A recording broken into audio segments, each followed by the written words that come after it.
Quels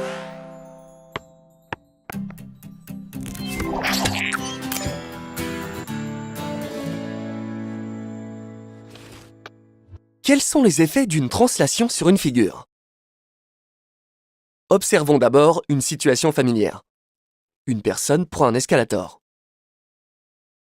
On représente cette situation à l'aide d'un schéma.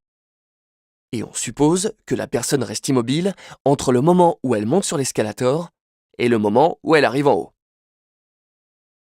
Que s'est-il passé entre ces deux moments?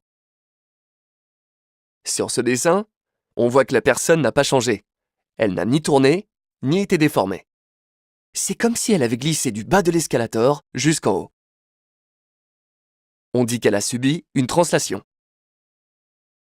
La silhouette qui représente la personne à l'arrivée est l'image par une translation de la silhouette qui représente la personne au départ. Cette image a été obtenue par un glissement. Les deux silhouettes sont superposables.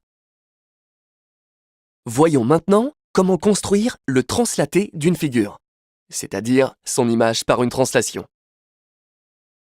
Prenons ce dessin de robot. Pour obtenir l'image de ce robot par une translation, on le fait glisser dans la direction souhaitée, ici de gauche à droite, et sur une distance donnée. C'est comme si on tirait le robot pour le faire arriver au bout de la flèche. Le robot et son image sont superposables. Chaque point du robot a subi le même déplacement. L'image est identique à la figure initiale. Les longueurs, les angles et les aires sont conservés par translation.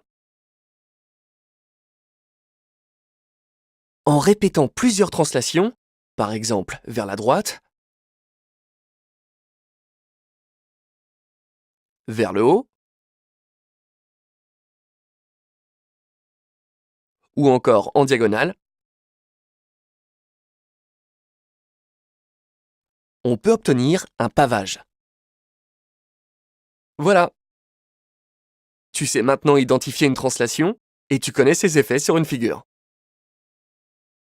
Rappelle-toi, lors d'une translation, une figure passe de sa position de départ à sa position d'arrivée comme par un glissement dans une direction donnée. L'image d'une figure par une translation est superposable à la figure de départ. La translation conserve les longueurs, les angles et les aires.